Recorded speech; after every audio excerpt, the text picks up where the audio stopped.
नमस्कार दोस्तों, आज हम करेंगे बहुत ही इंपॉर्टेंट क्वेश्चन। जो क्वेश्चंस वेरियस कॉम्पिटिटिव एग्ज़ाम में पूछे जाते हैं, तो ये बहुत ही इंपॉर्टेंट क्वेश्चन है, तो आप इनको अच्छे से करना। सबसे पहला क्वेश्चन है हमारा, if chair is related to seat in the same way as radio is related to. अब देखिए हम जो चेयर होती है वो सीटिंग के काम आती है, इसी तरह से जो रेडियो है वो लिसनिंग के काम आएगा, तो इसकी ऑप्शन बेस्ट होगी बी। अगला क्वेश्चन है हमारा, energy is related to joule in the same way as frequency is related to. देखिए जो एनर्जी है उसका जो यूनिट होता है उसको जूल कहते हैं। सिमिलरली जो फ्रिक्वेंसी है उसका जो यूनिट होता है उसको हम हर्ट्ज़ के साथ रिप्रेजेंट करते हैं, तो इसमें हमारी ऑप्शन आएगी ए। नेक्स्ट क्वेश्चन देखिए, question number 3, petrol is related to pipe in the same way as electricity is related to. देखो जो हमारे पास पेट्रोल होता है वो किस में फ़्लो करता है, वो पाइप में फ़्लो करता है। सिमिलरली जो इलेक्ट्रिसिटी है वो किस में फ़्लो करती है, वो हमारी वायर में फ़्लो करती है, तो इसकी ऑप्शन आ जाएगी डी।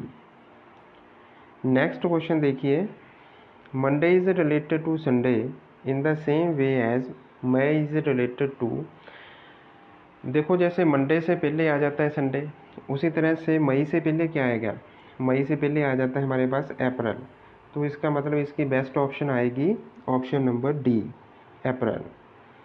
नेक्स्ट क्वेश्चन देखिए, question number 5, select the alternative that has the same relationship as the original pair of words. Pen और पेपर का जो रिलेशन है वो किसके साथ मैच कर रहा है। नीचे 4 ऑप्शन दी गई हैं। पहली ऑप्शन है टेबल और चेयर, दूसरी है एरेजर और पेन, थर्ड है चाक और ब्लैक बोर्ड, डी है पेन और पेंसिल। तो सबसे पहले तो ये देखो पेन और पेपर का आपस में रिलेशन क्या है। जो पेन है उसके साथ हम पेपर पर राइट करते हैं, लिखते हैं, उसी तरह से हम चौक के साथ ब्लैक बोर्ड पर भी लिखते हैं, तो इसका मतलब हमारी जो ऑप्शन सी है वो बिल्कुल करेक्ट है। नेक्स्ट क्वेश्चन देखिए, क्वेश्चन नंबर 6, सिमिलर क्वेश्चन है जो लास्ट क्वेश्चन था। Select the alternative that has the same relationship as the original pair of words. अब इस बार हमको लाइट और कैंडल दिया गया है।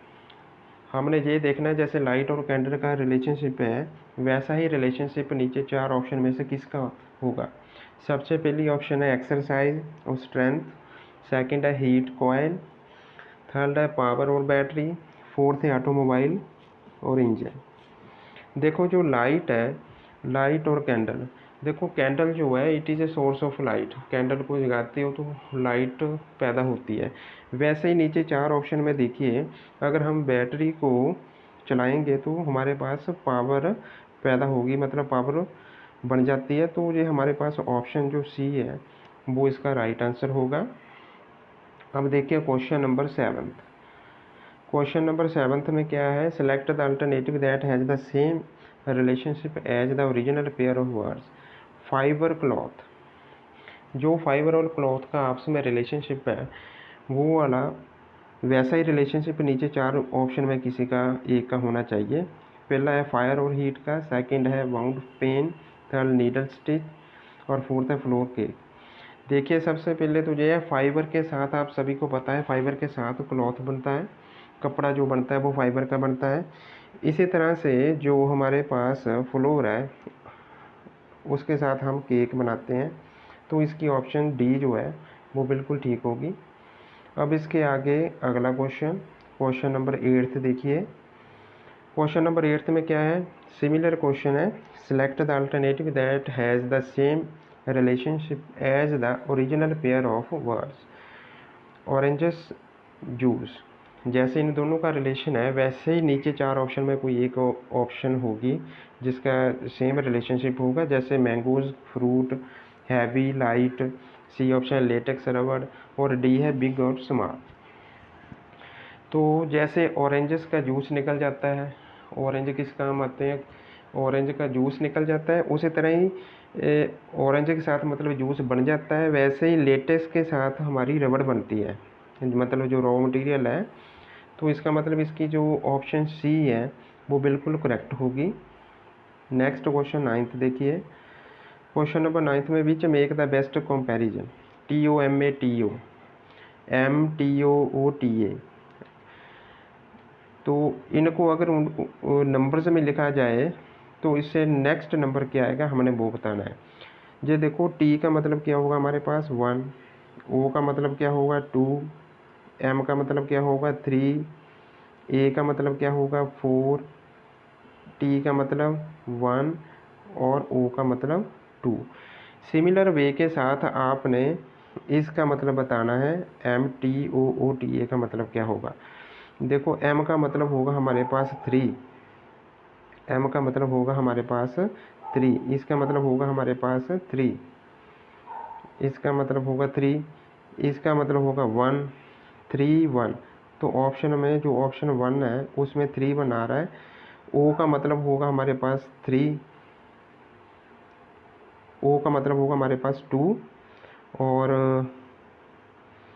फिर 2 और टी का मतलब होगा हमारे पास 1 और ए का मतलब होगा हमारे पास 4। तो हमारी ऑप्शन जो ए है वो इसका करेक्ट आंसर होगी। नेक्स्ट क्वेश्चन देखिए। If Z is related to Y V, अगर जेड ए को वाई वी के साथ रिलेट किया जाता है तो एक्स सी को किसके साथ रिलेट करना है वो चेक करना है हमने।